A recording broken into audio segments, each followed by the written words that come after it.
दिल्ली के प्रगति मैदान में अंतर्राष्ट्रीय व्यापार मेले का आयोजन किया जा रहा है, जिसमें मध्य प्रदेश के पवेलियन में आत्मनिर्भर मध्य प्रदेश और स्टार्टअप पर विशेष फोकस किया गया है। मध्य प्रदेश सरकार नए उद्योग लगाने वाले लोगों को प्रोत्साहित करने का लगातार प्रयास कर रही है, जिसकी झलक प्रगति मैदान में लगे व्यापार मेले में देखने को मिल रही है।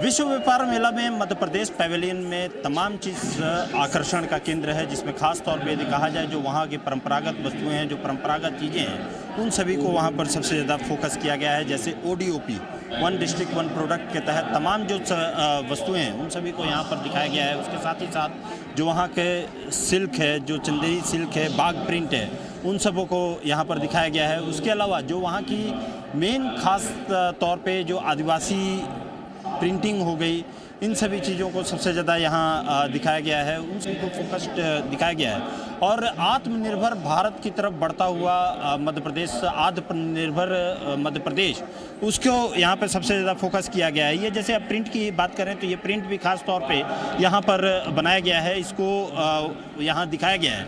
ये क्या प्रिंट है और क्या चीज़ बनाया आप लोगों ने? ये गोंड आर्ट है वैसे, और ये पहले हम लोग दीवार में बनाते थे, अब कपड़े में, साड़ियों में, दुपट्टे में, कुर्ती में, सब में काम करते हैं।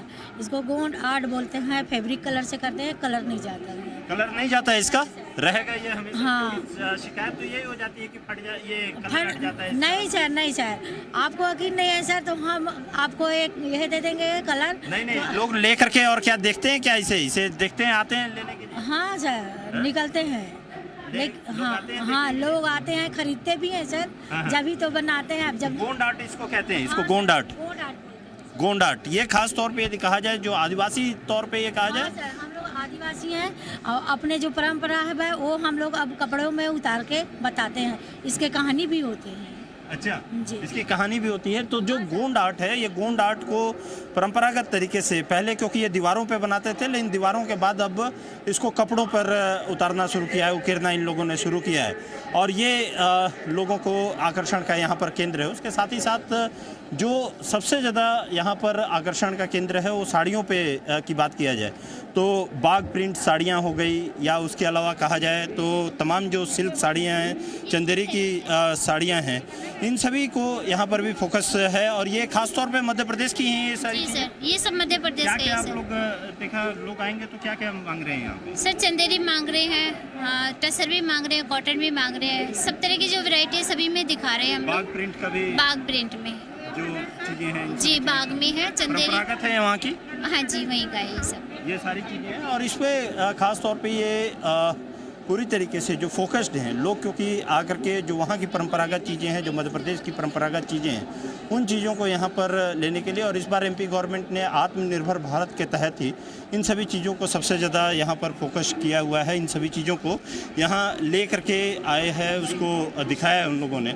उसके साथ ही साथ जो वहाँ के फूड आइटम्स हैं, ख़ास तौर पे यदि कहा जाए कि यदि हम बात करें कोदो कुटकी की, उसके अलावा महुआ की कुकीज़ की, खास तौर पे यदि कहा जाए कि बिस्किट यदि हम खाते हैं तो बिस्किट आटे या मैदे के बने हुए होते हैं, लेकिन ये महुआ की कुकीज़ आपको यहाँ पर देखने को मिल जाती है। उसके अलावा मक्का की कुकीज़ भी, ये खास तौर पे मक्का की, ये सब वैरायटीज़ हैं जो वहाँ पे बनती हैं, जो स्पेशल चीज़ें बनती हैं, उन सभी चीज़ों को यहाँ दिया गया है। ये कोदो की बर्फ़ी है, ये खास तौर पे कोदो की बर्फ़ी, इन सभी चीज़ों को हाईलाइट किया गया है। आत्मनिर्भरता की तरफ वहाँ पे जो परंपरागत बनती हैं उन चीज़ों को ही यहाँ पे दिखाया गया। क्या है ये, कहाँ पे बनता है ये सब चीज़ें? ये डिंडोरी जिला में।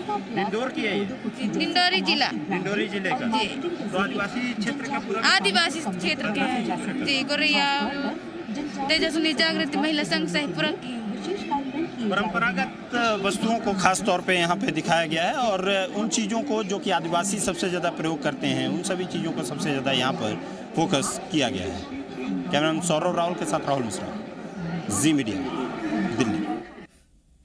तो नई दिल्ली के प्रगति मैदान में लगे अंतर्राष्ट्रीय व्यापार मेले में मध्य प्रदेश के मंडप ने धूम मचा रखी है। एमपी के स्टॉल में सुंदर कलाकृतियां दर्शकों को अपनी ओर आकर्षित कर रही हैं, तो लोगों की भीड़ भी मध्य प्रदेश के फूड स्टॉल पर खास तौर पर देखने को मिल रही है। खान पान के स्टॉल में एमपी के गुलगुले, सन्नाटा और बुंदेली थाली भी लोगों को खूब लुभा रही है। आदिवासियों के इन्हीं पारंपरिक व्यंजन पर लोगों की राय ली हमारे संवाददाता राहुल मिश्रा ने।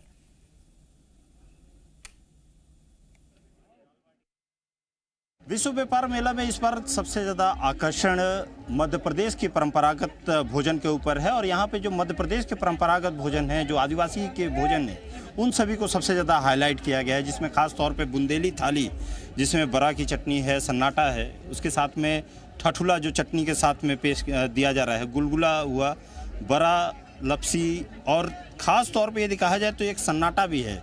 नाम यदि सुनते हैं, सुनने पे लगता है सन्नाटा, लेकिन जब आते हैं तो इसको यहाँ पर जैसे कहा जाता है उसे रायते के तौर पे कहा जाता है, लेकिन तमाम जो उसमें मसाले वगैरह मिला करके और यहाँ प्रयोग किया जाता है। और उसको खास आकर्षण भी है, लोग काफ़ी ज़्यादा संख्या में यहाँ पर लोग पहुँच करके और इन भोजन का स्वाद का लुत्फ़ उठा रहे हैं। लोग यहाँ पर पहुँच करके भोजन को खा रहे हैं, और सबसे ज़्यादा क्योंकि ये सारी की सारी चीज़ें परंपरागत हैं, ये परंपरागत जो वहाँ की व्यंजन हैं, डिशेज हैं, उन सभी चीज़ों को यहाँ पर लाया गया है, उन सभी चीज़ों को यहाँ पेश किया गया है, यहाँ लोगों को पेश किया गया है। ये पहली बार इस तरीके का स्टॉल लगा है जो लोग यहाँ पर आ करके और उन सभी चीज़ों को जो मध्य प्रदेश में इस्तेमाल की जाती है, आदिवासी जिसको खाते हैं, उन सभी चीज़ों को भी कहीं सीधे तौर पे हाईलाइटेड किया गया है। क्या क्या है विशेषताएं, क्या क्या है? विशेषताएं सर अपने बुंदेलखंड का ट्रेडिशनल भोजन है। इसमें बुंदेलखंडी थाली है, उसमें जैसे बड़ा जो शादियों में यूज होता है अधिकांशतः, जब शादी होती है तो उसको स्पेशल बनोदल में बनाया जाता है। सन्नाटा है,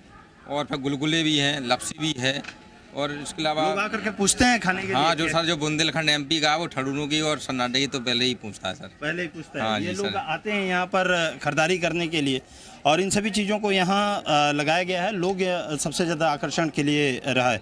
आप एक बात बताइए, आते हैं लोग तो पूछते क्या चीज़ें हैं और क्यों ये कंसेप्ट क्या? मालूम नहीं है कि एक्चुअल में ये जो थाली है वो क्या है, तो उनको बताना पड़ता है कोदो थाली के बारे में, कोदो कुटकी भात, और ये इसके बारे में। ये ऑर्गेनिक राइस है एक्चुअल में, डिंडोरी का राइस है, ये काफ़ी अच्छा चल रहा है हमारा, इसकी काफ़ी प्रशंसा की जा रही है। प्रशंसा तो भीड़ तो और काफी ठडूला ज़्यादा देखने को जो है, मिलती है। वो भी 3 तरह का आटा मिक्स करके जो बनाते हैं ठडूला चटनी के साथ, वो भी काफ़ी पसंद किया जा रहा है। पसंद किया जा रहा है, लोगों की पसंद है। हाँ, लोगों ने स्वाद देखा कि नहीं देखा? लोगों को काफ़ी अच्छा लग रहा है सर। सबसे पहले तो हम लोगों ने इसका टेस्ट किया हुआ, बाकायदा टेस्टेड प्रोडक्ट है। और मध्य प्रदेश शासन पर्यटन विभाग की तरफ से हम लोग यहाँ पर्यटन का और मध्य प्रदेश के जो व्यंजन हैं, बुंदेलखंडी व्यंजन, चंबल अंचल के व्यंजन और आदिवासी व्यंजन, उनका प्रचार प्रसार करने के लिए आए हैं। और सबसे अच्छी चीज़ यहाँ पे क्या है कि सर हमने हर चीज़ बायोडिग्रेडेबल रखी गई है। अब जैसे प्लेट और ये स्पून है, ये भी बिल्कुल पॉल्यूशन फ्री है, और इसमें जो पर्यावरण का विशेष ध्यान रखा गया है, इससे कोई प्रदूषण भी नहीं फैलता। और बाकी हर तरीके के जैसे सन्नाटा है, कोदो कुटकी का राइस है, इस तरीके के व्यंजन लोगों को बहुत लुभा रहे हैं यहाँ पे। Thank you sir. जो परंपरागत भोजन है उन सभी को यहाँ पर रखा गया, और लोग काफ़ी ज़्यादा पहुँच करके और इन सभी चीज़ों का जो स्वाद है, उन सभी चीज़ों का कहीं सीधे तौर पे लुत्फ़ उठा रहे हैं। परंपरागत भोजन है, उन सभी का लुत्फ़ उठा रहे हैं। कैमरामैन सौरभ राहुल के साथ राहुल मिश्रा, जी मीडिया, दिल्ली। और दिल्ली में चल रहे अंतर्राष्ट्रीय व्यापार मेले में मध्य प्रदेश के एमएसएमई मंत्री ओम प्रकाश सकलेचा, संस्कृति मंत्री उषा ठाकुर और औद्योगिक मंत्री राजवर्धन सिंह दत्तीगांव भी शामिल हुए। मेले के निरीक्षण के बाद ओम प्रकाश सकलेचा ने कहा कि मध्य प्रदेश की कला और विजन के बारे में बात की गई। आत्मनिर्भर भारत की जो शुरुआत की गई है, उसमें मध्य प्रदेश सबसे तेज आगे बढ़ा है। वहीं उषा ठाकुर ने कहा कि कोरोना ने सभी को प्रभावित किया है, अब हम स्पिरिचुअल टूरिज्म को बढ़ावा दे रहे हैं। वहीं मंत्री राजवर्धन सिंह दत्तीगांव ने कहा कि हम 1 डिस्ट्रिक्ट 1 प्रोडक्ट को बढ़ावा दे रहे हैं। मध्य प्रदेश की आर्ट और कला के बारे में बात करी, मध्य प्रदेश का इंडस्ट्रियलाइजेशन के बारे में बात कर रहे हैं, मध्य प्रदेश के विजन के बारे में बात कर रहे हैं। आत्मनिर्भर मध्य प्रदेश की जो शुरुआत करी है अभी पिछले 1 साल से, उसमें भारत में सबसे तेजी से मध्य प्रदेश आगे बढ़ रहा है। पहली बार हम एक दिन में 2000 इंडस्ट्री पूरे मध्य प्रदेश में एक दिन में एक साथ माननीय मुख्यमंत्री जी ने उनका भूमि पूजन किया। मध्य प्रदेश की संस्कृति के सभी आयामों को आप यहाँ देख पा रहे हैं, वेशभूषा हो, खान पान हो, रहन सहन। और कोरोना ने बहुत प्रभावित किया और सबसे ज़्यादा पर्यटन को प्रभावित किया। अभी हम बहुत सारे नवाचार करके आत्मनिर्भर मध्य प्रदेश में अपनी महत्वपूर्ण भूमिका निभाने जा रहे हैं। Rural stay, home stay, agro stay, spiritual tourism और उन सब हमारा ये जो डेस्क अभी आप देख रहे हैं उसमें मध्य प्रदेश का सारा विज़न आपको हर विभाग का उसमें स्पष्ट रूप से दिखाई देगा। सभी चीज़ें अगर आप पूरा हमारा पवेलियन देखेंगे उसमें पूरा स्पिरिट परिलक्षित होता है। तो मेरा आग्रह और निवेदन सभी लोगों से है, इंटरनेशनल ट्रेड फेयर ज़रूर है पर हिंदुस्तान का दिल देखिए, हमारा पवेलियन देखिए, मध्य प्रदेश को जानिए, समझिए और हमें हमारे साथ आके आगे बढ़िए, राष्ट्र निर्माण में योगदान दीजिए। हम सब यही चाहते हैं और मध्य प्रदेश प्रगति करे, उन्नति करे, ये हमारा विश्वास है।